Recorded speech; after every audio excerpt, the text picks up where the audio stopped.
புத்தாக்க அரங்க இயக்கத்தினால் நடாத்தப்படுகின்ற இந்த பன்னாட்டு அரங்க கதையாடல் நிகழ்விலே பன்னாட்டு அரங்க கதையாடல் தொடர் 3 நிகழ்விலே நாங்கள் சந்தித்திருக்கிறோம்.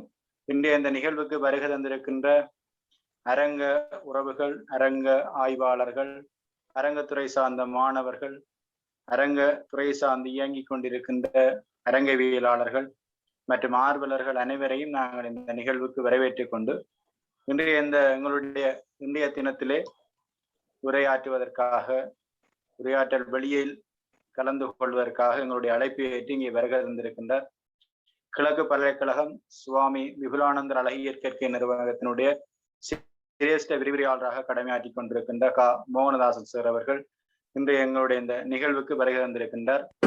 அவர் உண்மையிலே இந்த நாடகவியலாளர்கள் ஒரு இயங்கு தளத்திலே இருக்கின்ற ஒரு நாடக செயற்பாட்டாளர்.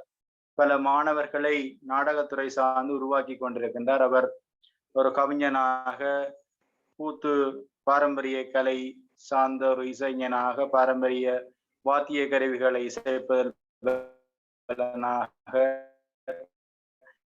சார்ந்து கொண்டிருக்கின்ற புதிய விடயங்களை சிந்திக்கின்ற ஒருவராக இருக்கின்றார். அந்த வகையிலே அவரை நாங்கள் இந்த நிகழ்வுக்கு அணுகியிருந்தோம். அவருடைய உரையை பிறர் கேட்க வைப்பது எங்களுக்கு அதை கேட்பவர்களுக்கும் பயனுடையதாக இருக்கும் என்ற வகையிலே நாங்கள் மோகனதாசர் அவர்களை அணுகியிருந்தோம். அவர் எங்களுடைய இந்த நிகழ்விலே கலந்து கொள்வதற்கு உடன்பட்டிருந்தார். அவ்வகையிலே ஒரு நாடக செயற்பாட்டாளர், அரங்கு புலமை சார்ந்து செயற்பட்டு கொண்டிருக்கின்ற ஒருவரை நாங்கள் இந்த நிகழ்வுக்கு அழைத்திருக்கின்றோம். அவருடைய இந்த உரை இங்கே இடம்பெற இருக்கிறது. அவர் தன்னுடைய அந்த உரையாடலை தொடர்ந்து ஒரு கலந்துரையாடல் வழியாக இதை அமைக்கலாம் என கூறியிருந்தார். அந்த வகையிலே சேரினால் உரையாடப்படுகிற அந்த விடயங்கள் சார்ந்து வினாக்கள் அல்லது கேள்விகளை நீங்கள் தொடுக்கலாம். தொடுப்பதனூடாக ஒரு ஆரோக்கியமான கலந்துரையாடலுக்கு வழிவகுக்கும். உண்மையிலே ஒரு விடயத்தை நாங்கள் அறிந்து கொள்ள வேண்டுமானால் கதையாடல் கலந்துரையாடலினூடாக புதிய விடயங்களை பெற்றுக்கொள்ள முடியும். அந்த வகையிலே இந்த நிகழ்வு அப்படி அமைய இருக்கிறது. எங்களுடைய இந்த இணையத்திலே சில வசதி இனங்கள் காரணமாக இடையில் தடைப்படுகின்ற ஒரு சந்தர்ப்பம் இருந்தால் நீங்கள் மீண்டும் இணைவதனூடாக இந்த நிகழ்வு முழுவதிலே நீங்க கலந்து கொண்டு உங்களுடைய கருத்துக்களையும் சேருடைய இந்த நல்ல ஒரு புதிய ஒரு தலைப்பில் இன்றைய தினம் உரையாட இருக்கிற ஆன்ம நித்தியவாதமும் சமகால நாடக கதை களங்களும் என்ற அடிப்படையிலே பேச இருக்கிறார். அந்த வகையிலே இது ஒரு பயனுள்ள ஒரு புதிய தலைப்பாக ஒரு புதிய விடயத்தை பேசுகின்ற அல்ல இதிலிருந்து இன்னும் ஆய்வுத்தளம் நோக்கி செல்லப்படுகிற ஒரு தலைப்பாக இன்றைய இந்த கிடைங்கி இருக்கிறது. அந்த வகையிலே இன்றைய இந்த கதையாடலே உரையாடல் நிகழ்த்துமாறு அன்புக்குரிய ஆசான் சிரேஷ்ட விரிவுரையாளர் கிழக்கு பல்கலைக்கழகம் சுவாமி விபுலானந்தர் அழகியற் கற்கை நிறுவனத்தினுடைய சிரேஷ்ட விரிவுரையாளர் மோகனதாசன் சார் அவர்களை இந்த நிகழ்விலே உரையாற்றுமாறு நாங்கள் அன்புடன் அழைக்கின்றோம். வணக்கம் சார். இந்த நிகழ்வினை ஒருங்கிணைப்பு செய்து தொடர்ச்சியாக நடாத்தி கொண்டிருக்கின்ற எஸ்டி குமரன் சார் அவர்களுக்கு முதலில் அன்பையும் வணக்கத்தையும் தெரிவித்துக் கொண்டு இந்த நிகழ்வில் கலந்து கொண்டிருக்கின்ற நாடக ஆர்வலர்கள், நாடக செயற்பாட்டாளர்கள், விரிவுரையாளர்கள், சிரேஷ்ட விரிவுரையாளர்கள், மாணவர்கள் மற்றும் பெரியோர்கள் எல்லோருக்கும் இனிமையான மாலை நேரத்து வணக்கங்கள். உண்மையில் எஸ்டி குமரன் சார் இந்த அரங்க கதையாடலில் என்னை உரையாற்றும்படி கேட்டபோது எனக்கு என்ன தலைப்பில் உரையாற்றுவது என்பது சார்ந்து ஒரு சின்ன சிக்கல் இருந்தது. காரணம், நாங்கள் பெரும்பாலும் அநேகமான விஷயங்கள் கதைக்கின்ற அதே நேரம் கலந்துரையாடுகின்ற அநேகமான விஷயங்கள் சார்ந்து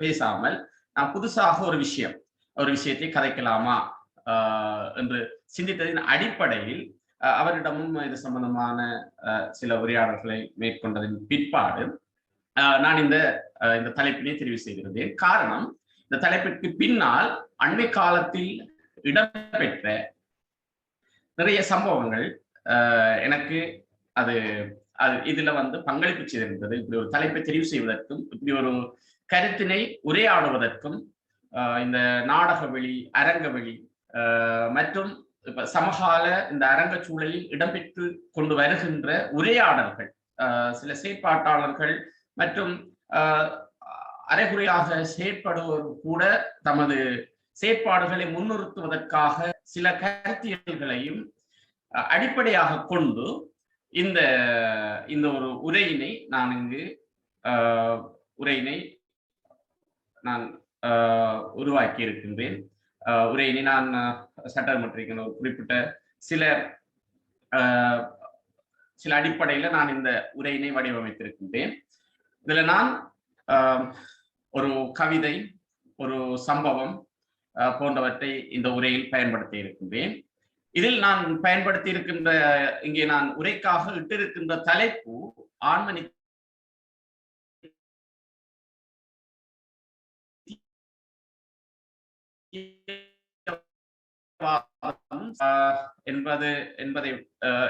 என்பதோடு இது சமகால நாடக செல்நதிகள், சமகால நாடக சூழல், ஆன்ம நித்தியவாதமும் சமகால நாடக சூழலும் என்று கூட நாங்கள் இதை எடுத்துக்கொள்ளலாம். இது ஆரம்பத்தில் இருந்த ஒரு தலைப்பு, பிறகு இது சம்பந்தமாக வேலை செய்யும் போது இன்னும் அந்த தலைப்பு சம்பந்தமாக நாங்கள் யோசிச்சிருக்கலாம் போல இருந்துச்சு.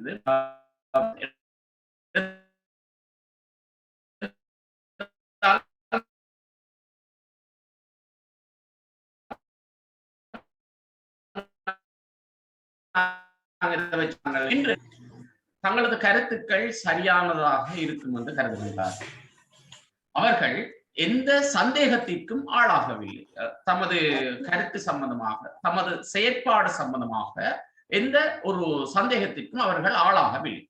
மற்றொரு யதார்த்தத்தின் இருப்பு கூட சில வேளை தமது கருத்துக்களை இடையூறு செய்வதாக இருந்தால், தமது செயற்பாட்டை இடையூறு செய்வதாக இருந்தால், அவை அவர்களால் நிராகரிக்கப்படுகின்ற ஒரு சூழலை நமது நாடக அரங்க சூழலில் காண்கின்றோம்.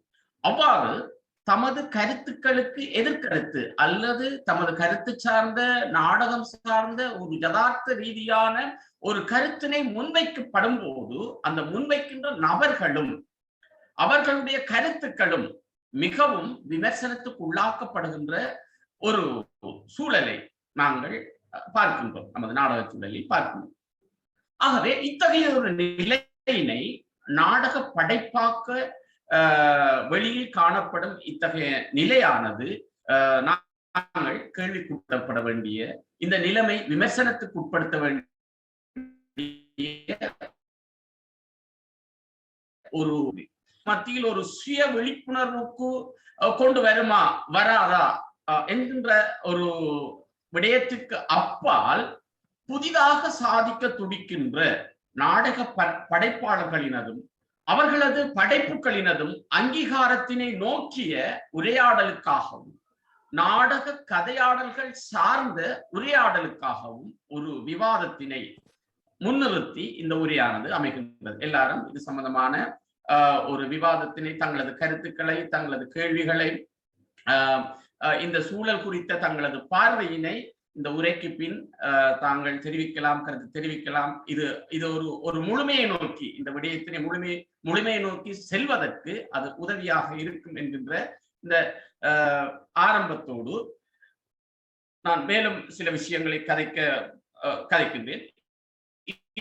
இன்று நாம் தன்னார்வத்தோடும் நமது நாடக சூழலை எடுத்துக்கொண்டால் இன்று பல்வேறு தளங்களில் நாடக செயற்பாடுகள் இடம்பெற்றுக் கொண்டு வருகின்றன. தன்னார்வத்தோடும், கற்க நெறியாகவும், சமூக விழிப்புணர்வுக்காகவும், அடையாளங்களை பேணுவதற்காகவும், பொழுதுபோக்கிற்காகவும் என பலதரப்பட்ட வகைகளில் நாடக செயற்பாடுகளை முன்னெடுத்து வருகின்றோம். அதே நேரம் 3 தசாப்த யுத்த நிலைமைகளின் போது நாங்கள் அந்த காலத்தில் கூட அந்த நிலைமைகளுக்கு ஏற்றதாகவும் அக்காலங்களின் பிரதிபலிப்பாகவும் ஆற்றுகைகளை மேற்கொண்டு வந்திருக்கின்றோம். எந்த சூழலிலும் அதன் இயங்கியலை நாங்கள் பேணியே வந்திருக்கின்றோம். லாப நோக்கமோ தன்முனைப்பு நோக்கமோ அப்போது பெரிதாக எங்களுக்கு இருந்திருக்கவில்லை.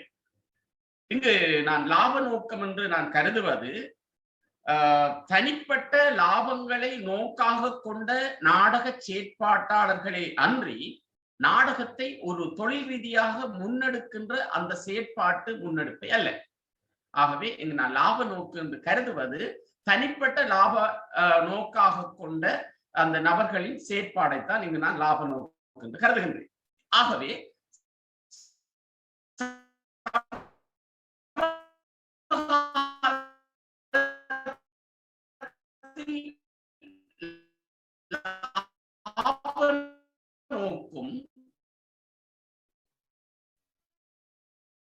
தன்முனைப்பும்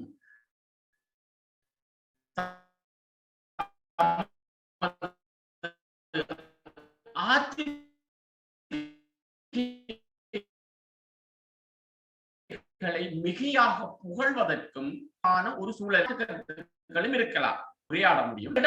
அந்த இது கௌதம சித்தார்த்தன் மற்றும் அந்த மெக்லி என்கின்ற ஒருவரது கொள்கை ரீதியான விளக்கம் சார்ந்து வாசித்திருந்த போது இந்த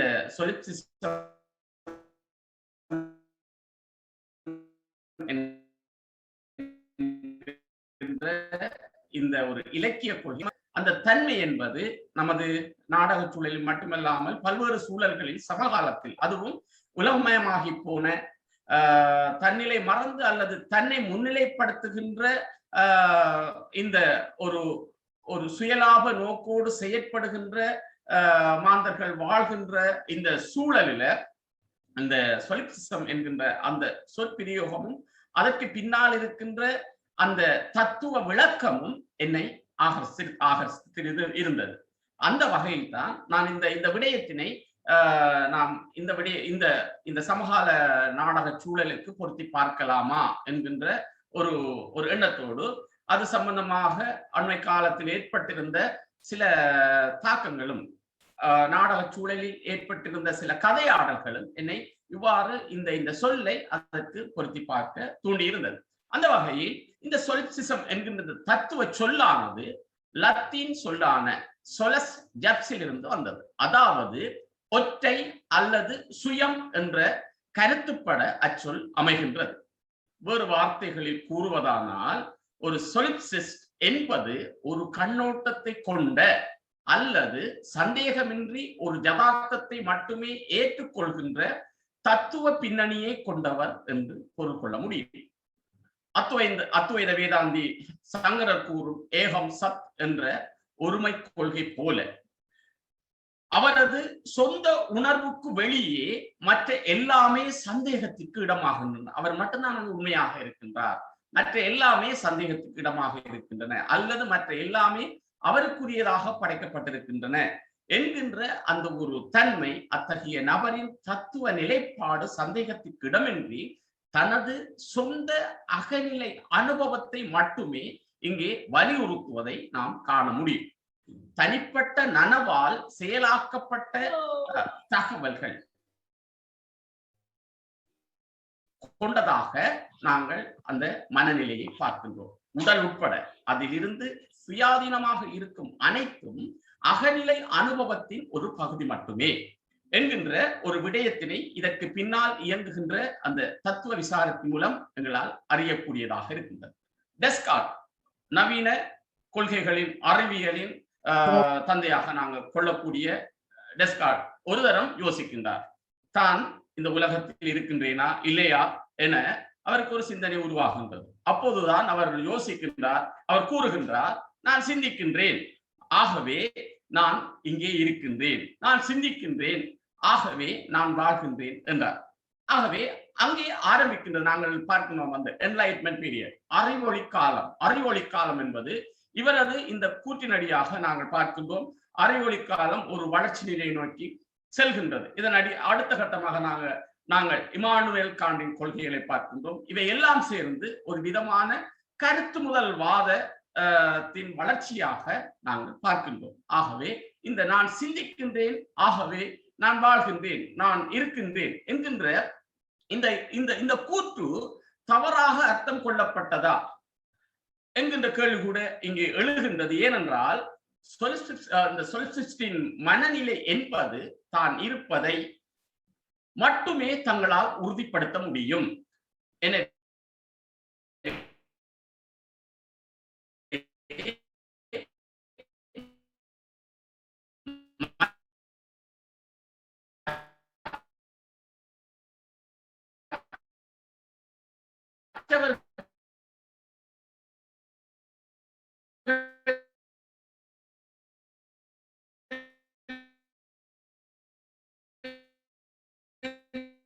இருப்பை அவர்களுடன் இல்லாவது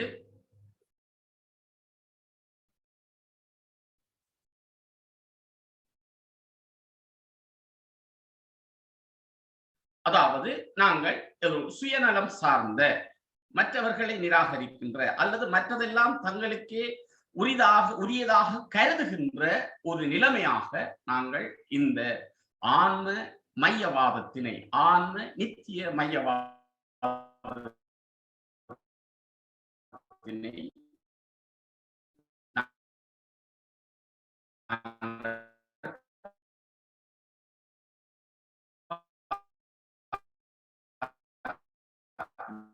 அதாவது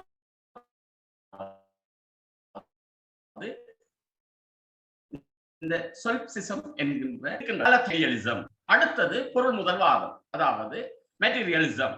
பொருள் முதல்வாதம் என்பது இந்த உலகம் பொருட்களாலே ஆனது, வானுக்கு கீழே நிகழும் ஒவ்வொரு நிகழ்வும் பொருட்களுக்கிடையேயான செயற்பாடாகவே இங்கு வரையறுக்கப்படுகின்றது. கருத்து முதல்வாதம் பொருள் வாதத்தின் தான் யார் என்பதை தேடி செல்லும் தத்துவமாகும். ஆக இது ஆன்ம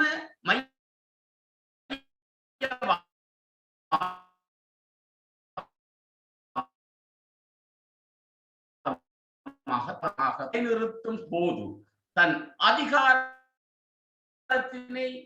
என்ற ஒரு நிலை உருவாகின்றது. இவ்வாறு தன் அதிகாரத்தினை நிலைநிறுத்தும் போதுதான் இங்கு பிரச்சனை உருவாகின்றது. இந்த கருத்து முதல் வாதத்தின் மையத்தில் காலூன்றிய இலக்கிய கோட்பாடாகவே இந்த சொல்ப்சிசம் அமைகின்றது. ஏற்கனவே ஒவ்வொரு விடயம் நான் குறிக்கொண்டு வருகின்ற விடயத்தை பார்த்தீர்கள் என்றால் தெரியும், எல்லாமே ஒரு கருத்து முதல் வாதம், தன்னிலை சார்ந்த ஒரு தன்னை முன்னிலைப்படுத்துகின்ற, தன்னை பிரமினண்டாக காட்ட முனைகின்ற, அதற்காக மற்றவைகள் எல்லாவற்றையும் பயன்படுத்த முனைகின்ற ஒரு சுயநல போக்கை பார்க்கின்றோம். ஆகவே அந்த சுயநலம் என்பது ஒரு அதிகார திணிப்பாக மாறும் போது, அது ஒரு அதிகாரமாக மாறும் போது இங்கே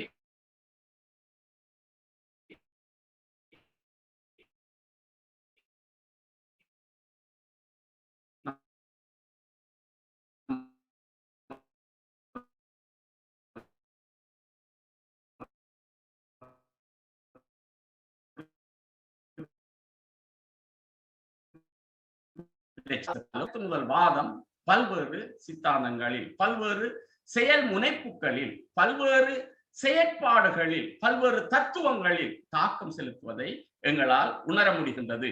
ஆகவே இந்த இடத்தில்தான் எங்களுக்கு விழிப்புணர்வு தேவைப்படுகின்றது. இது நான் அந்த சுயத்தன்மையை மட்டும் சிந்திக்கின்றதால அந்த ஒற்றை பரிமாணத்தை அது முன்னிறுத்துகின்றது, பன்மைகளை ஏற்கவில்லை. நாங்கள் பார்க்கின்றோம் பல்வேறு விதமான தன்மைகளை பார்க்கணும். அதாவது நீலிசம் என்கின்ற ஒன்றுமே இல்லை என்கின்ற ஒரு விடயத்தை பார்க்கின்றோம். அதே போல ஒற்றை தன்மையான இந்த சொல்ப்சிசம் போன்ற ஒற்றை தன்மையான விடயங்களையும் பார்க்கிறோம். பைனரிஸ் என்று சொல்லப்படுகின்ற இருமை நிலையை பார்க்கின்றோம். இவ்வாறு பல்வேறு நிலைகளில் இந்த கருத்தாக்கங்கள் அல்லது உலகானது புரிந்து கொள்ளப்படுகின்ற சூழலை இந்த தத்துவார்த்த பின்னணியில் நாங்கள் பார்க்கக்கூடியதாக இருக்கின்றது. ஆனால் இந்த சொல்ப்சிசம் என்பது இதை எல்லாம் தாண்டி ஒற்றை பரிமாணத்தை மட்டுமே முன்வைக்கின்ற, வேறு எந்த விதமான பரிமாணங்களையும், வேறு எந்த விதமான சிந்தனையையும், வேறு எந்தவித தகவல்களையும் அறிவதற்கோ அறிந்ததை ஏற்றுக்கொள்வதற்கோ அது அக்கறை இல்லாமல், அல்லது அது அதற்கு தேவையில்லாமல், அல்லது அது தன்னை முன்னிறுத்துவதற்காக வேற எந்த ஒரு விடயத்தையும் அறிவதற்கோ ஏற்றுக்கொள்வதற்கோ இது தயாராக இல்லை. ஒட்டுமொத்தமாக சுயநலம் பற்றிய சிந்தனை மட்டுமே வியாபித்து அதற்கேற்ப சுற்றியுள்ள எல்லாவற்றையுமே தன் சுயத்துக்கேற்ப வளைத்து தனக்குள் ஆட்கொள்கின்ற ஒரு முறைமையை நாங்கள் இந்த சொலிப்சிச சிந்தனை மரபுக்குள், சொலிப்சிச இலக்கிய சிந்தனை மரபுக்குள் நாம் பார்க்கக்கூடியதாக இருக்கின்றது. இந்த இடத்தில் நான் ஹெட்கியூஸ் என்கின்ற ஒருவர், அந்த சொலிப்சிசம் சார்ந்து மேலத்தேயத்தில், நான் மேலத்தேய சொல்லாக இருந்தாலும் கூட அது எல்லா சூழலுக்கும் பொருத்தமாக இருக்கின்ற காரணத்தினால் தான் நான் இந்த சொல்லாடலை பயன்படுத்துகிறேன். இது மேலத்தேய சொல்லாடலாக இருந்தால் சில விடயங்கள் எங்களுக்கு எங்களோட சூழலை புரிந்து கொள்வதற்கு அது பொருத்தமாக இருந்தால் பயன்படுத்துவதில் தவறில்லை என்கின்ற அடிப்படையில் தான் நான் இந்த சொல்லாடலை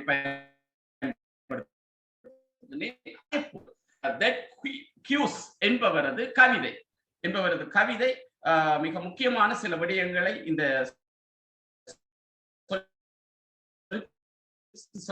மிக முக்கியம். ஏனென்றால் அந்த கவிதை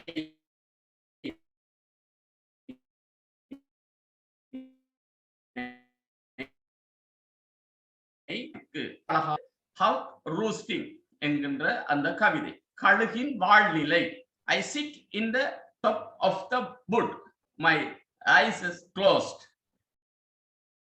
இவ்வாறு ஆரம்பிக்கின்ற அந்த கவிதையின் தமிழாக்கத்தை பார்த்தோமானால், நான் மரத்தின் உச்சியில் அமர்ந்துள்ளேன். கழுகு சொல்லுது, நான் மரத்தின் உச்சியில் அமர்ந்துள்ளேன், மூடியவாறு தன்மையில் எதிர்ப்பில்லை.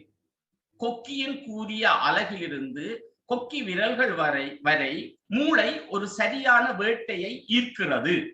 உயர்ந்த மரங்களில் இந்நிலை மிகவும் வசதியானது. காற்றின் மிதப்பு மற்றும் சூரிய கதிர்கள் எல்லாம் எனக்கு சாதகமானது. பூமியின் முகம் என்னை நோக்கி திரும்பி இருக்கின்றது. எனது வேட்டைக்கு அது உதவுவதாக பூமியின் முகம் எனக்காக திரும்பி இருக்கின்றது. நான் பார்த்து கொண்டிருக்கின்றேன் பூமியை. என் கால் நகங்கள் கரடு முரடான மரப்பட்டைகளுக்கேற்ப உள்ளன. இது முழுமையான படைப்பின் சூழ்திறன். என் நகங்களையும் ஒவ்வொரு இறகையும் உருவாக்கும் திறன் என் காலில் வைத்திருக்கின்றேன். இப்போது அந்த சிருஷ்டிப்பை, அதாவது என் நகங்களையும் ஒவ்வொரு இறகையும் உருவாக்கும் சிருஷ்டிப்பை என் காலில் வைத்திருக்கின்றேன். மேலே பறந்து திசையெங்கும் மெதுவாக சுழலுகின்றேன். நான் விரும்பும் இடத்தில் கொலை செய்கின்றேன். நான் விரும்பும் இடத்தில் கொலை செய்கின்றேன். ஏனென்றால் எல்லாமே என்னுடையது. என் உடலில் ஏமாற்றுவாதம் இல்லை. கூறிய அழகால்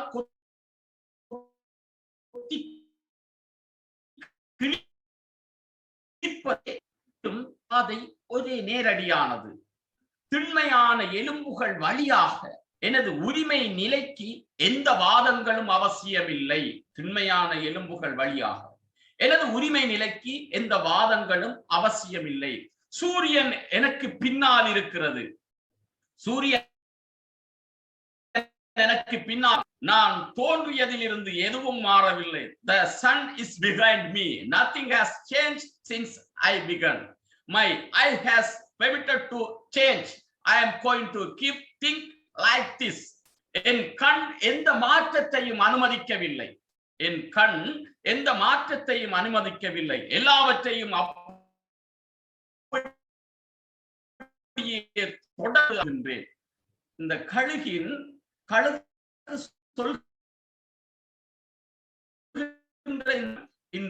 இந்த சொலிப்சிசத்துக்கான ஒரு சுயநலத்திற்கான ஒரு அறிவிப்பாக நாங்கள் பார்க்கின்றோம். தனக்காகவே எல்லாம், தான் எந்த விமர்சனத்தையும் எந்த ஒரு விடயத்தையும் ஏற்பதற்கு தயாராக இல்லை.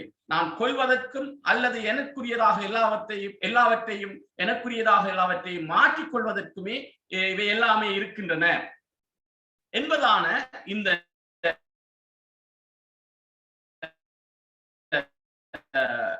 அறிவிப்பாக நாங்கள் இதை பார்க்கின்றோம். தனக்காகவே எல்லாம் என்கின்ற ஒரு அறிவிப்பு. இது கழுகு என்பது இங்கே ஒரு குறியீடாக பயன்படுத்தப்பட்டிருக்கின்றது.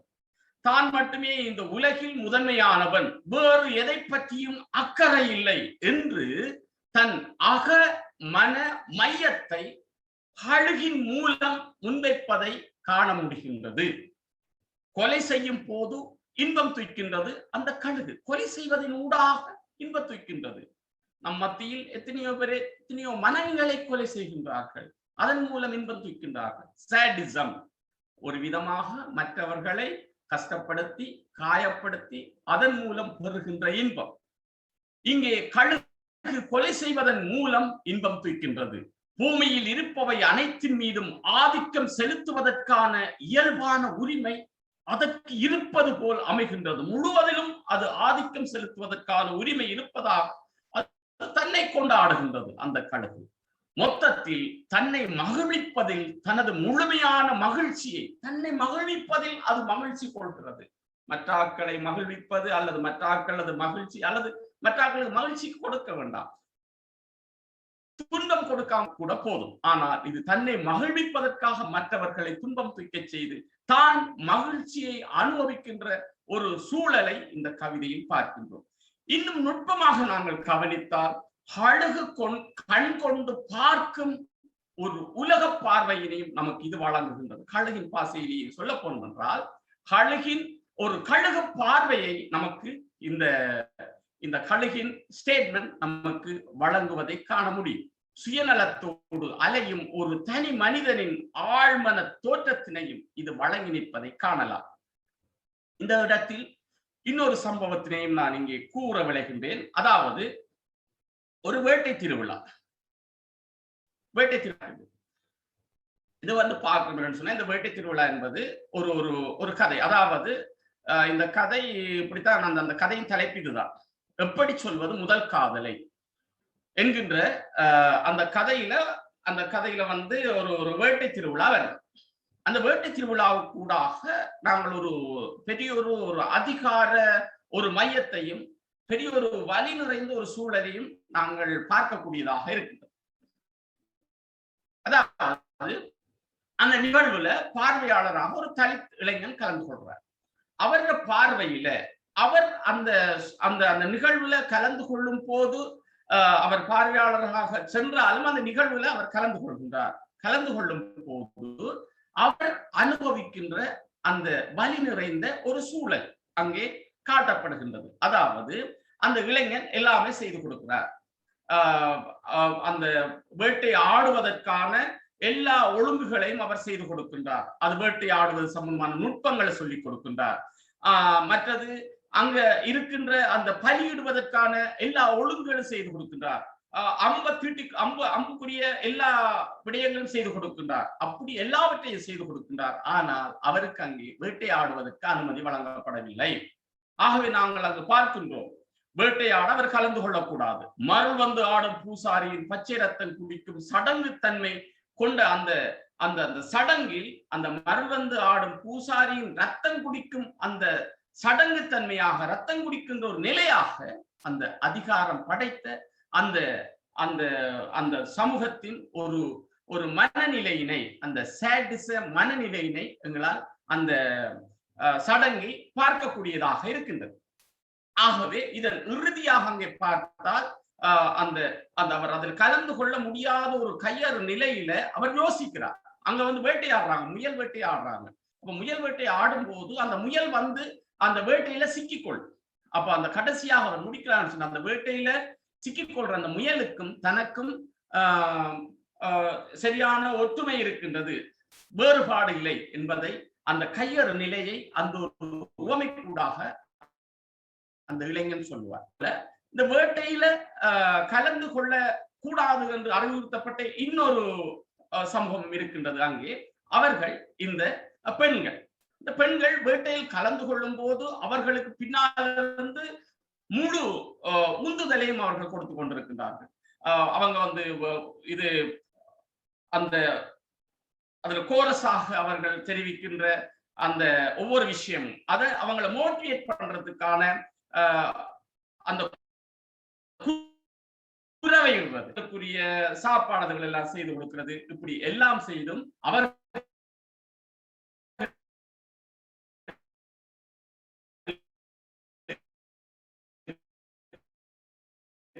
அதிலே அப்படி பல்வேறு பிரச்சனைகளை அந்த வேட்டை திருவிழா காட்டுகிறது. இதுல நாங்கள் ஒட்டுமொத்தமாக பார்த்தோம் என்று சொல்லி சொன்னால், இந்த இடத்துல நாங்கள் பார்க்கின்றோம் ஒரு அதிகாரம் தன்னை நிலைநிறுத்துவதற்காக மற்ற எல்லாவற்றையும் பயன்படுத்திக் கொள்கின்றது, மற்ற எல்லாவற்றையும் தனக்குரியதாக மாற்றிக் கொள்கின்றது, அதற்குரியதாக அந்த அந்த அமைப்பினை அதற்குரியதாக மாற்றிக் கொள்கின்றது, அதற்குரியதாக பல்வேறு சொல்லாடல்களை பயன்படுத்திக் கொள்கின்றது. ஆகவே அதிகாரத்துவத்தினை அங்கே நிலைநிறுத்துவதை காணக்கூடியதாக இருக்கின்றது. இதுவும் ஒரு வகையான சொலிப்சிச மனோபாவம், அதாவது சுயநலம் சார்ந்த தன் அதிகாரத்தை நிலைநிறுத்துகின்ற மற்றவை எல்லாவற்றையும் தனக்காக பயன்படுத்துகின்ற தனது சுயநலத்திற்காக பயன்படுத்துகின்ற ஒரு சொலிப்சிச மனோபாவமாகவே நாங்கள் இதனையும் கருதுகின்றோம். ஆகவே நாம் நிதானிக்க வேண்டிய இடம் எது? ஒரு சிறு மாற்றம், அதிகாரத்துக்கு எதிராக குரல் கொடுக்கும் ஒரு சிறு மாற்றத்தை நாங்கள் எதிர்பார்க்கின்றோம். ஆகவே அதிகாரத்துக்கு எதிராக குரல் கொடுக்கிற அரங்கு ஒரு அதிகார மையமாக தம்மை தமது சுயத்தை மட்டும் நிலைநிறுத்தும் ஒன்றாக மாறிவிடுமா என்கின்ற ஒரு பயங்கரமான கேள்வி ஒன்று நமக்கு இந்த சூழ்நிலையில் எழுகின்றது. என்ற சமகால சூழலும் சமகால சிலரது நடவடிக்கைகளும் இவ்வாறான ஒரு கேள்வியை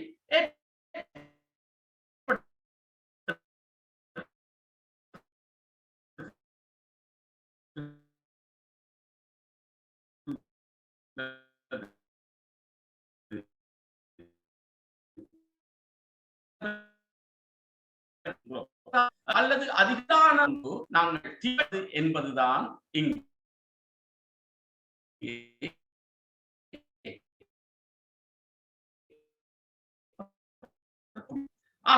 என்கின்ற அந்த சொல்லாடலின் ஒரு ஒரு பூரணத்துவத்தை அல்லது அது சம்பந்தமான ஒரு இயங்கு நிலையை நமது நாடக அரங்க சூழலில் உணர்கின்றதான ஒரு உணரக்கூடியதாக இருக்கின்றது. இந்த இடத்தில் நான் இன்னொரு விடயத்தையும் நான் சொல்லலாம் என நினைக்கின்றேன். chaos theory, அதாவது ஒழுங்கின்மை கோட்பாடு. ஒழுங்கின்மை கோட்பாடு பற்றி நான் சில விஷயங்களை இந்த இடத்தில் விவரித்தாக வேண்டும். ஒரு சிறு மாற்றம், ஒரு சிறிய மாற்றம் மொத்த தொகுதியையும் பாதிக்கும். சின்ன மாற்றம் போதும், ஒரு சின்ன சின்ன மாற்றங்கள் தான். அன்னியன் படத்துல விக்ரம் சொல்ற அன்னியன் கரெக்டர் சொல்றது தெரியும். ஒரு சின்ன விஷயம் தான் பெரிய ஒரு உதாரணமான ஒரு பிரச்சனையை உருவாக்கும். ஒரு சின்ன மாற்றம், அது நல்ல மாற்றம், நல்ல ஒரு பெரிய விளைவை உருவாக்கும்.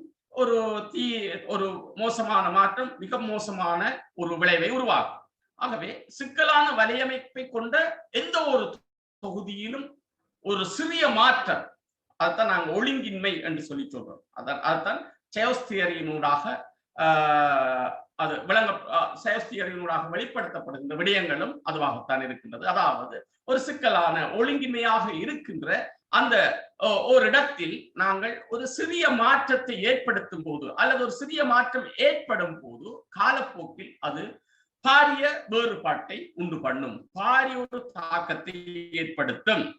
ஒழுங்கின்மை கோட்பாட்டின் பிரதான கோட்பாடாக நாங்கள் பார்க்கின்ற ஒரு விடயம் பட்டாம்பூச்சி விளைவு, பட்டர்ஃப்ளை எஃபெக்ட். அண்மையில் வெளிவந்த திரைப்படங்களான 24 பார்த்திருப்பீங்க அநேகமானாக்கள். அதுல அந்த டைம் சேஞ்சிங், டைம் டிராவல் பண்ணும் போது ஒரு சின்ன மாற்றம் நடக்கும் போது அது எவ்வாறு ஒரு பாரிய தாக்கத்தை ஏற்படுத்துகின்றது என்பது நமக்கு அந்த திரைப்படத்தில் தெரிந்திருக்கும். அதே போல் தசாவதாரம் திரைப்படம், கமலஹாசன் 10 வருடங்களில் நடித்த தசாவதாரம் திரைப்படம். அதே போல் 12B, ஷாம் நடித்த படம் 12B. அவர் பஸ்ல ஏறி இருந்தாருண்டா ஒரு வாழ்க்கை, அதுல ஏறாம விட்டு இருந்தாருண்டா ஒரு வாழ்க்கை என்பதாக அந்த திரைப்படம் உருவாக்கப்பட்டிருக்கு. இந்த சிந்தனையின் பின்புலத்தில் உருவாக்கப்பட்ட பல திரைப்படங்கள் இருக்கின்றது. நான் சோஸ்கோட் எல்லாம் இந்த பின்னணியில உருவாக்கப்பட்ட திரைப்படங்கள் என்ன நினைக்கின்றேன். ஆகவே இந்த சிந்தனை என்பது நமக்குள் ஒரு ஒரு எண்ணத்தை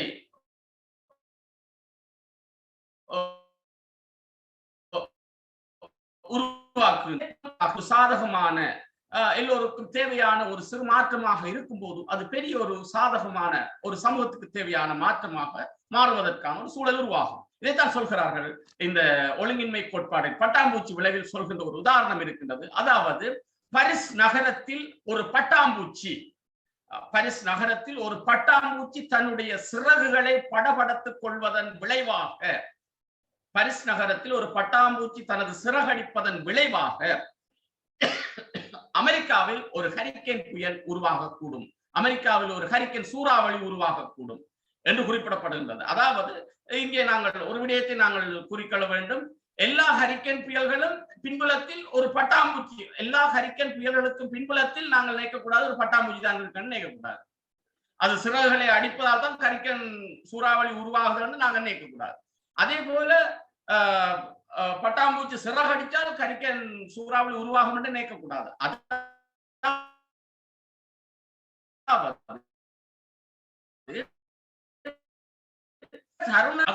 ஒரு தக்க நேரத்தில் அது ஏற்படுத்தும் ஒரு மாற்றம். அது பட்டாம்பூச்சி சிறகடிக்கும் போது அது பக்கத்துல இன்னொன்று அதோட சேர்ந்து இணைந்து அந்த சிறகடிப்புல அது மாற இன்னொன்று மாற அப்படி மாறி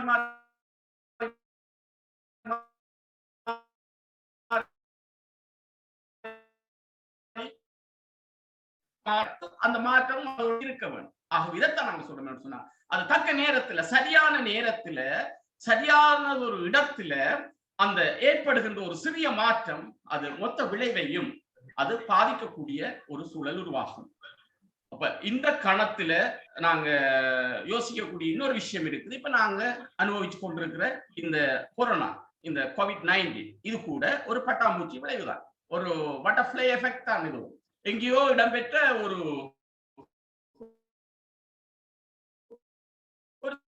சிறிய முழு உலகத்தையும் தன்னை கட்டுப்பாட்டுக்குள்ள வச்சிருக்கு.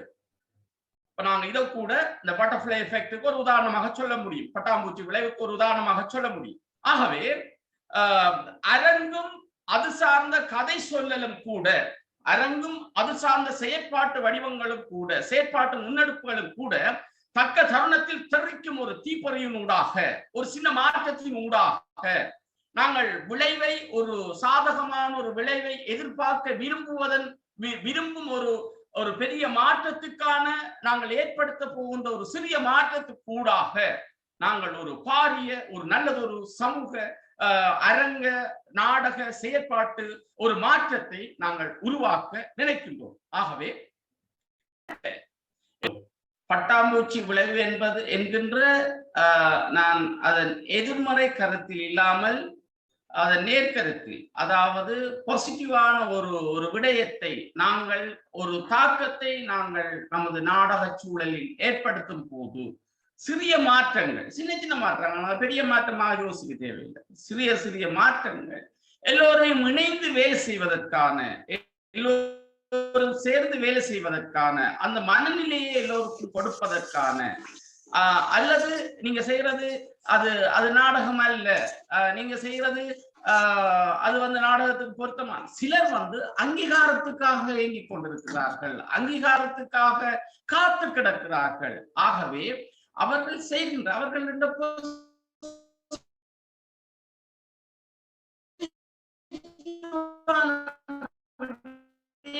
எடுத்து அதிலே கால் ஊன்றி அவர்களை அவர்களுக்கு கொடுப்பதுதான் நமது வேலையாக இருக்க வேண்டும். அதற்கு மாறாக எனது நாடகம் தான் சிறந்தது, எனது நாடக முறைமை எனது நாடக செயற்பாட்டு முறைமைதான் சிறந்தது, ஆகவே மற்றதெல்லாம் பொருத்தமில்லாத விடயங்கள் என பங்கேற்பாளர்களுக்கும் சரி ஏனையவர்களுக்கும் சரி தெரிவிப்பதானது அது மோசமான ஒரு பட்டாம்பூச்சி விளைவைத்தான் ஏற்படுத்தும். அது இன்னும்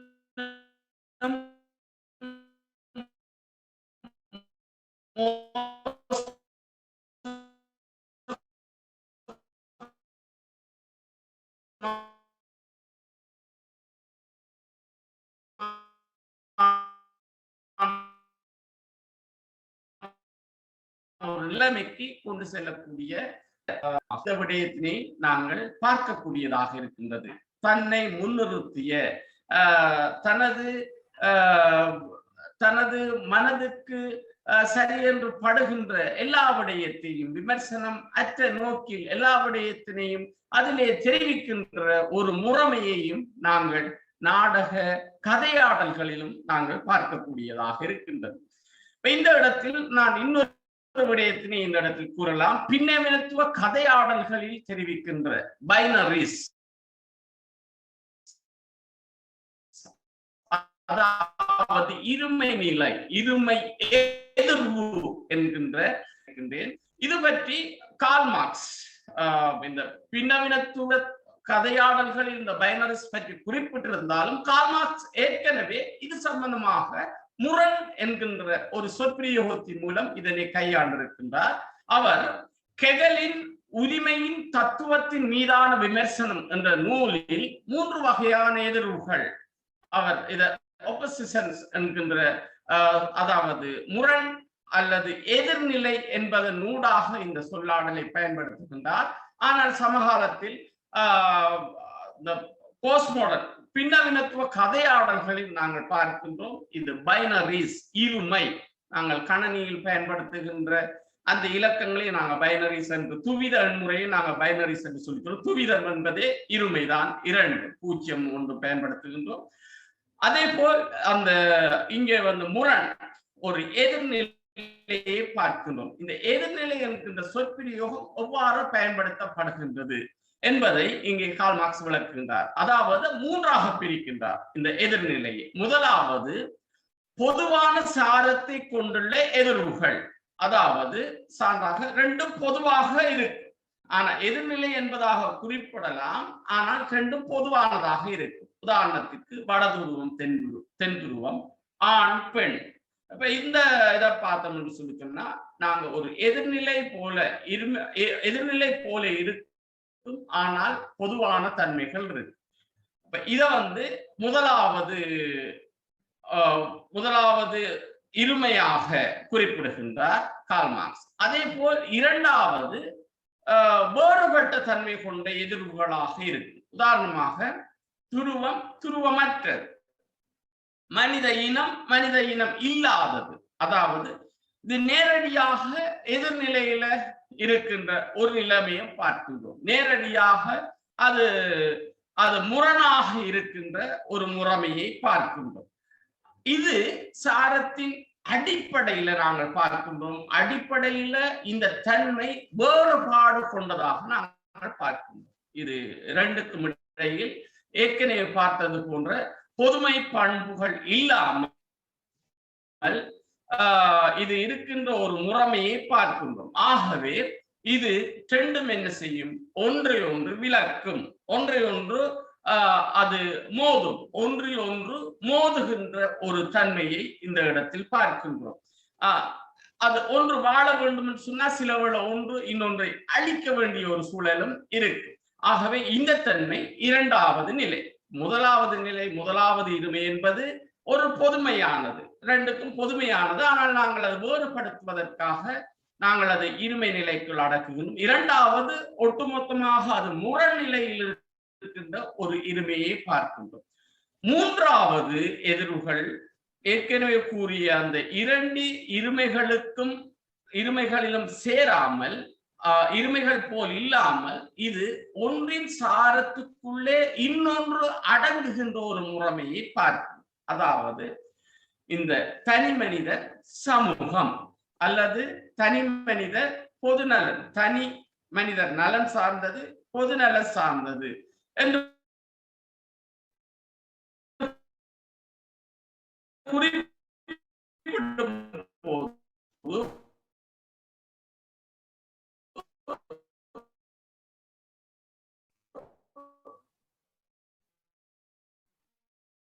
இங்கே தனிநபரும் அந்த பொது நலனிலிருந்து தன் நலனை பிரித்து பார்க்கின்றார்.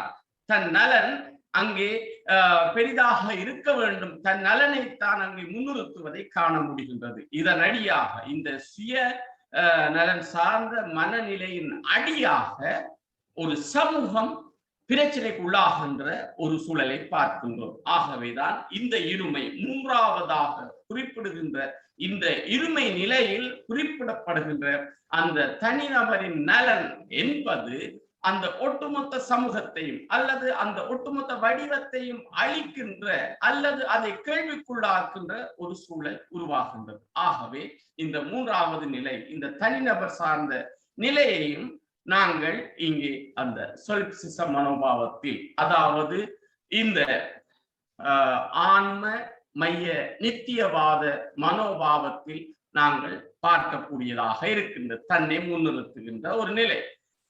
மிசேல் பூக்கோ நாங்கள் பார்க்கின்றோம். பின்னவீனத்துவ மும்மூர்த்திகள் எனும் போது பூக்கோ, லியோதார்ட், டெரிடா என்ற மூவரை பார்க்கின்றோம். இதில் பூக்கோ ஒரு விஷயத்தை சொல்கின்றார். வாட் இஸ் ஆதர், அதாவது யார் படைப்பாளி, என்ன படைப்பாளி என்கின்ற விஷயத்தை குறிப்பிடுகின்றார். அதே போல் Roland Barthes the death of author, அதாவது படைப்பாளி இழந்து விட்டார். அப்போ Michel Foucault what is author, படைப்பு என்னவாக இருக்கின்றது என்று கேட்கின்றார். ரோலண்ட் பர்த் படைப்பாளி இறந்து விட்டார். ரோலண்ட் பர்த் மிக முக்கியமான ஒருவர். இந்த படைப்பாளி டெக்ஸ்ட் சப்டெக்ஸ்ட், அதாவது பிரதி உபபிரதி சார்ந்து எல்லாம் கதைக்கின்ற மிக முக்கியமான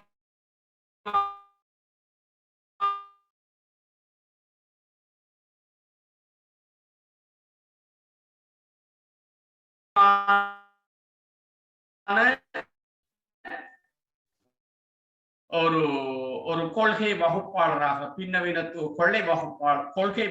கொள்கை வகுப்பாளராக பார்க்கின்றோம். இவரது இந்த முறைமைதான் நாங்கள் ஆதர் என்கின்ற இந்த மேற்சொன்ன இந்த இரண்டு கூற்றுக்கள், இது சார்ந்த விடயங்கள் கலை இலக்கிய சூழலில் பாரிய ஒரு தாக்கத்தை ஏற்படுத்தியது. அதாவது இவர் குறிப்பிடுகின்ற படைப்பாளி இறந்து விட்டார். ஒரு படைப்பாளி, ஒரு படைப்பு அது வாசகர்களிடம் சென்றதும் அது அவர்களது சொத்தாகிவிடுகின்றது. ஒரு படைப்பு வாசகரிடம் சென்றதும் அது அவர்களது சொத்தாகிவிடுகின்றது. அது பரவலாக அறியப்பட்ட சூழலில் அல்லது பயன்படுத்தி கொண்டிருந்த ஒரு சூழலில் நாங்கள் இன்று அதை அதிகாரத்தை நிலைநிறுத்துவதற்காக இந்த இவ்வாறான விடயங்களை எமது அதிகாரத்தையும் எமது சுயத்தையும் எம்மையும் நிலைநிறுத்துவதற்காக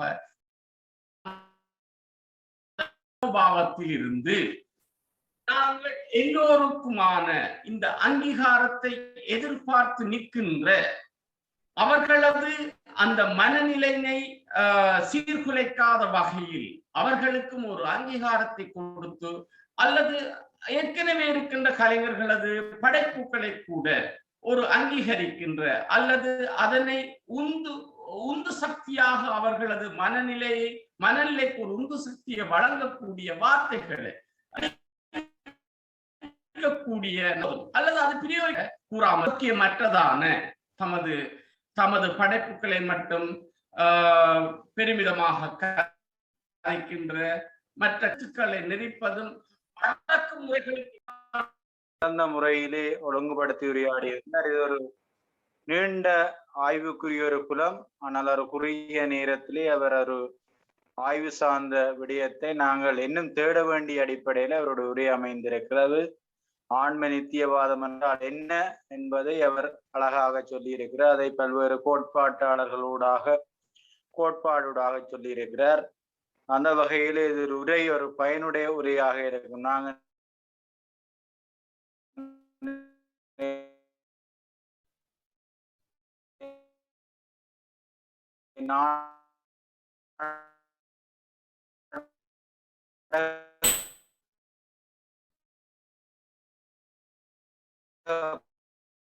படைப்புகளை பலர் செய்து கொண்டிருக்கிறோம். பலர் தங்களுடைய படைப்புகளை முன்னிலைப்படுத்துகிறார்கள். சிலர் செய்வதுதான் நாடகம், சிலருடைய நாடகம் அல்ல என்ற ஒரு விமர்சன போக்கில் அனைவரும் சார்ந்து செயற்பட வேண்டும். ஒரு ஆரோக்கியமான ஆதவன் சார் இணைஞ்சிருக்க. சொல்லுங்க சார். ஒரு பயனுள்ள விஷயம், அதுக்கு நன்றி. அடுத்தது அது ஒரு லாஜிக்கல் அடிப்படையிலே அவர் தன்னுடைய இருப்பையும் அந்த தத்துவத்தையும் நிறுவுகிறார். அதே போல இப்ப நீங்கள் சொன்ன அந்த ஆன்ம நித்திய மையவாதம் என்று எடுத்தால், நீங்கள் அது ஆணவ நித்திய மையவாதமா போகக்கூடாது என்றதுதான் நீங்கள் சொல்ல வாரீங்க. அது மிக முக்கியமா, கண்டிப்பா முக்கியமா. அதுக்காண்டி நாங்கள் இப்ப இந்த ஆன்ம நித்திய மையவாதத்தை இட்டு நாங்கள் பயப்பட வேண்டிய அவசியம் இல்லை. அது எப்ப ஆணவ மைய நித்தியவாதமா போகுதோ அப்பதான் பிரச்சனை. தொடர்ந்து பேசுவோம். ஆனா நல்ல விஷயங்கள் நீங்கள் கதைச்சு கொண்டிருக்கிறீர்கள், அருமையான விஷயம். அது மிக மிக முக்கியமா இன்றைய காலகட்டத்துக்கு தேவையான விஷயம். அதாவது இந்த ஆணவ மைய நித்தியவாதம் தான் நான் சொல்ல போறேன். அது உண்மையா நாடகத்துக்கும் உதவாது, நாடகத்துக்கோ இலக்கியத்துக்கோ எதுக்குமே உதவாது.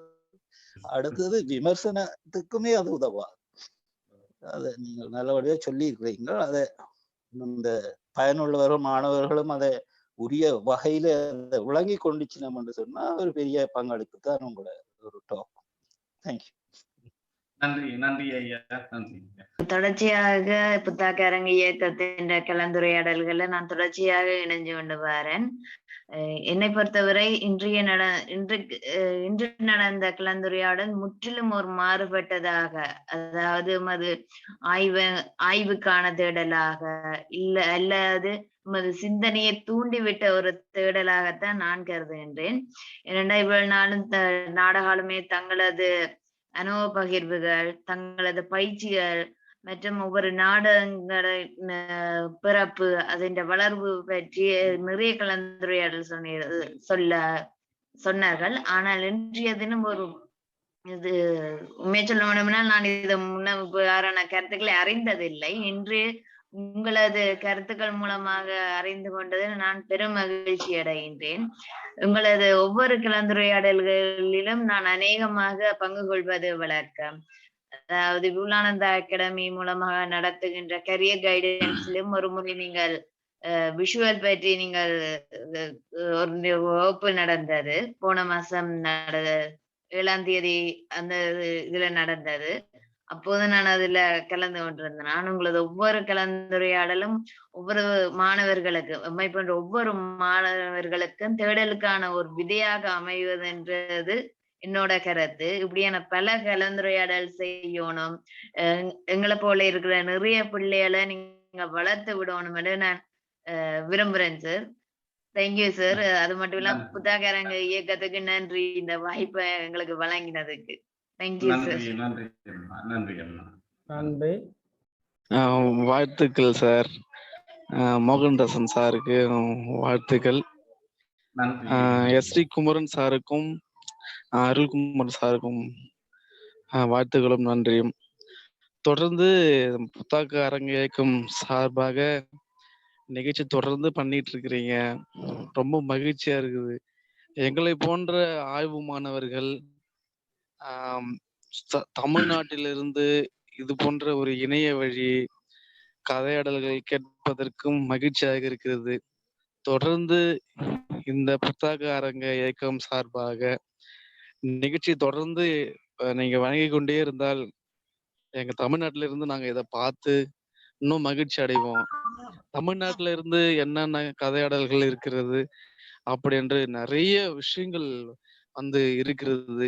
இப்படி நம்ம ஒரு இலங்கைக்கும் தமிழ்நாட்டுக்கும் இருக்க இந்த உறவுகள் தொடர்ந்து மேலும் மேலும் வளர இதை தொடர்ந்து செயல்படுத்தும் எஸ்ரீ குமரன் சாருக்கும் எஸ்ரீ அருள்குமரன் சாருக்கும் மனம் நிறைந்த நன்றியும் பாராட்டுகளும். தொடரட்டும் சார். வாழ்த்துக்கள் சார், வாழ்த்துக்கள். நன்றி நன்றி சிலம்பரசன் சார். நன்றி சார். ஆண்மனித்தியவாதம் தொடர்பான பல கோட்பாட்டாளர்களாகவும் பல எடுத்துக்காட்டுகளுடன் தெளிவான விளக்கத்தை சொல்லியிருக்கிறீர்கள். உண்மையில இது பயனுள்ள விஷயம். வாழ்த்துக்கள் சார். இது மட்டுமின்றி இந்நிகழ்வை தொடர்ந்து நிகழ்த்தி கொண்டிருக்கும் புத்தாக்க அரங்க இயக்கத்தினர்களுக்கும் உமது மனமார்ந்த நன்றிகளும் வாழ்த்துக்கள். நன்றி நன்றி. அனைவருக்கும் வணக்கம். வணக்கம். வணக்கம். வணக்கம். சுய மதிப்பீடு இன்றி கதைத்தல் அப்படின்னு சொன்னீங்க தானே சார்? மதிப்பீடு இன்றி கதைத்தல் அப்படின்னா எதை சார் சொல்றீங்க? நம்மள மதிப்பிடாம கதைக்கிறோம் ஒரு விஷயத்த அப்படின்றதா சார்? இல்ல ஒரு இடத்துல போயிட்டு ஒருத்தவங்கிட்ட கதைக்கும் போது நம்ம சுய மதிப்பீடு நம்மளை பத்தி தெரிஞ்சுக்காம என்ன கதைக்கணும் என்ன சொல்லணும் அப்படின்னு தெரியாம ஒரு விஷயத்த பத்தி கதைக்கிறோம் அப்படின்னு சொல்றீங்களா சார்? இல்ல, நம்மளை பற்றி தெரியாம, மற்றது சமூகத்தை பற்றி தெரியாம, மற்றது மற்ற ஆட்கள பாயிண்ட் ஆஃப் வியூ அல்லது எங்களை மட்டுமே நாங்க முன்னிறுத்துகின்ற ஒரு உரையாக அல்லது ஒரு விடயமாக பார்க்கிறது தான் நான் அவ்வாறு குறிப்பிட்டிருக்கேன். சுய மதிப்பீடு, நம்ம சார்ந்த ஒரு மதிப்பீடு இருக்கோம். நாங்க யார், நம்ம என்னத்துக்காக நாங்க இந்த வேலையை செய்கிறோம், நாங்க நாங்க ஏன் இந்த செயற்பாடு நாங்க என்னத்துக்காக செய்யறோம் என்று தெரிஞ்சிருக்க வேணும். அதோட மற்றவர்களோட பாயிண்ட் ஆஃப் வியூ நமக்கு தெரிஞ்சிருக்க வேணும். ஆகவே இந்த பின்னணியில ஒரு சுய மதிப்பீடு, செல்ஃப் இவாலுவேஷன் என்கிறது நம்ம எல்லாருக்கும் தேவை. அப்ப அதன் மூலம் தான் நாங்க ஒரு சரியான ஒரு செயற்பாட்டை செய்ய முடியும் என்கின்ற பின்னணியில தான் நான் அந்த சொற்பிரயோகத்தை பயன்படுத்தியிருந்தேன். நமஸ்காரம். சரி சார். சார் அந்த கழுகு வந்து தனக்கானது தான் எல்லாமே, இந்த உலகம் வந்து எனக்காக படைக்கப்பட்டது, எனக்கானது தான் எல்லாமே அப்படின்னு நினைக்கிறது வந்து தப்புன்னு சொல்றீங்களா சார்? இல்ல, அது என்னன்னு சொன்னா அது வந்து கழுகு வந்து அப்படி கழுகுன்றது ஒரு குறியீடு நாங்க இங்க பார்க்கிறோம். அப்படி நினைக்கிறன்றது நாங்க பார்க்கிறோம். அதுக்கு பின்னால பெரிய ஒரு பயங்கரமும் இருக்குதானே. அது தனக்காக நினைக்கிறன்றது தனது தப்பித்தலுக்காக அல்லது தனது வாழ்வியலுக்காக அது எல்லாத்தையுமே தனக்காக நினைக்கிறது என்றதுக்கு பின்னால ஒரு பயங்கரம் இருக்கு. அப்ப மற்ற விஷயங்கள் எல்லாம் வாழ்றோம் இல்லையா. அப்ப தன்ன வாழ்வியலுக்காகத்தான் எல்லாமே, மரம் இருந்து, சூரியன் இருந்து, அந்த நிலம் இருந்து, எல்லாமே தனக்காக என அந்த கழுகு நினைக்குது. அப்ப அப்படி நினைக்கிறன்றது அதுக்கு சரியா அப்ப அந்த பாயிண்ட் ஆஃப் வியூல அதுக்கு சரியாக இருக்கா, எல்லாரோட வாழ்வியலுக்கும் அது பொருத்தமானதா என்றுதான் இங்க கேள்வி. நான் எழுப்புற கேள்வி தான். கழுகு என்பது இங்க ஒரு உருவகப்படுத்தப்பட்ட ஒரு சுயநலப்பட்ட மனிதனின் உருவகப்படுத்தப்பட்ட உண்டாகத்தான் நாங்க இங்க கழுக பார்க்கிறோம்.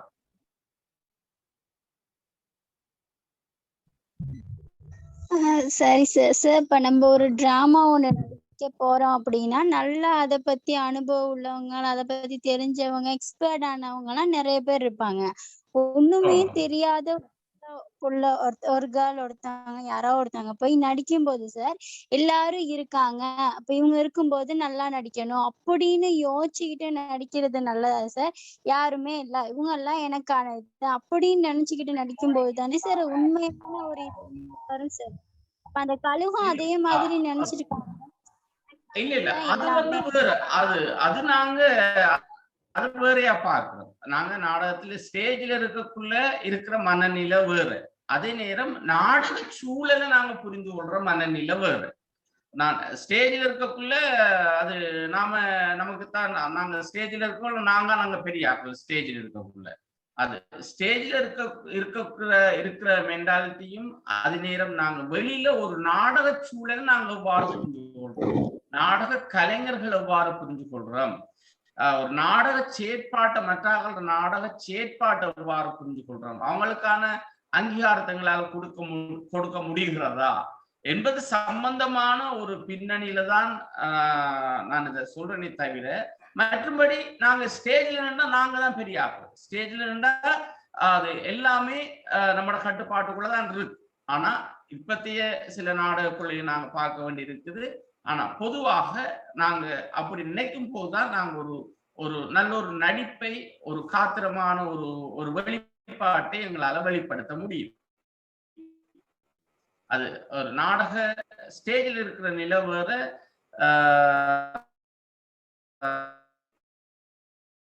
நாங்க நாடக சூழலை நாங்க புரிந்து கொள்ற நிலவரண்டு அந்த ஒரு பின்னல நான் இந்த உரையாடல. சுயநலம் அப்படின்னும் போது சார் ஒருத்தவங்க வந்து தனக்கான ஒரு அங்கீகாரம் வேணும் அப்படின்னு நினைக்கும் போது சார் இன்னொருத்தவங்களை வந்து அந்த தட்டி விட்டுட்டு அந்த இடத்த அப்படி நான் போய் பிடிச்சுக்கணும் அப்படின்னு தானே சார் நினைப்பாங்க.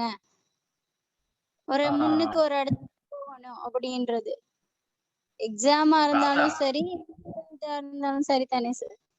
இப்ப அதான் இப்ப நான் இப்ப சொன்னேன், 1 2 இப்ப நாங்க பாக்குறோம் என்னன்னு சொல்லிச்சோன்னா, ஒன்று வந்து அவர் மட்டும் வெல்றது, மற்றது இப்ப நாங்க ஒரு வின்வின் சிச்சுவேஷனை தான் நாங்க யோசிக்கிறோம்.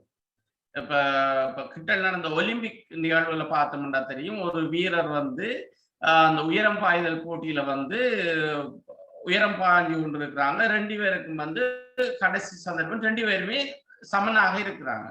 கடைசி நேரத்தில் 2 பேர் ஒரு சந்தர்ப்பம் 3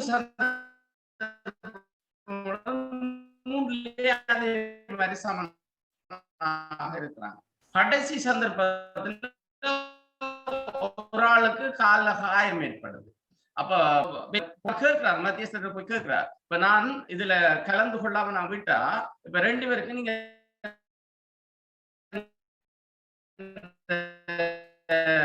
தங்கப்பதக்கத்தை பயன் தர முடியுமான்னு அவர் சொல்ற. அப்ப நாங்க இப்படியான ஒரு சிச்சுவேஷனை தான் நாங்க எதிர்பார்க்கிறோம். வின் வின் சிச்சுவேஷன் உருவாக்க முடியாதா? ஏன் நாங்க மற்ற ஆளை அடிச்சுதான் நாங்க ஒரு சந்தோஷத்தை பெறணும் என்று சொல்லி சொன்னா அந்த சந்தோஷத்துக்கான அந்த அந்த தாற்பயம்ன்றது நாங்க எப்படி நாங்க யோசிக்கிறோம். ஒரு சந்தோஷம்ன்றது ஒரு இதைத்தான் நான் சொல்றேன், அந்த சேடிசம் என்று சொல்லி சொல்றது. அதாவது இன்னொரு ஆள் வீழ்த்தப்படும் போதுதான் நாங்க சந்தோஷத்தை அனுபவிக்க முடியுமா? ஏன் நாங்க இன்னொரு ஆள் சந்தோஷமாக இருக்கும் போதே நாங்க அந்த சந்தோஷத்தை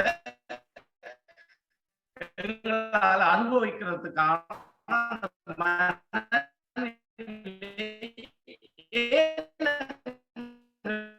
உருவாகுதில்லை என்ற கேள்விதான் எனக்கு இங்க இருக்கிற கேள்வி. சரி சார், தேங்க்யூ சார். இது இன்னும் கொஞ்சம் வித்தியாசமா இருந்துச்சு சார். தெரியாத விஷயம் எல்லாமே தெரிஞ்சுக்கிட்டேன் சார். ஏன்னா எல்லாம் சுயநலம் பண்ணீங்க சார். ஆமா, என்னன்னா சுயநலம்ன்றது மகாத்மா காந்தி கூட சொல்றாரு, சுயநலமா இருக்கணும் என்று சொல்லி. அந்த சுயநலம்ன்றது மற்ற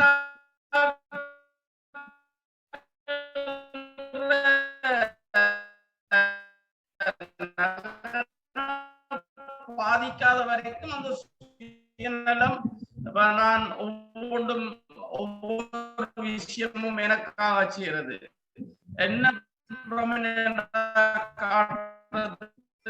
நான் செய்யறது கூட மற்றாக்களை பாதிக்காத வகையில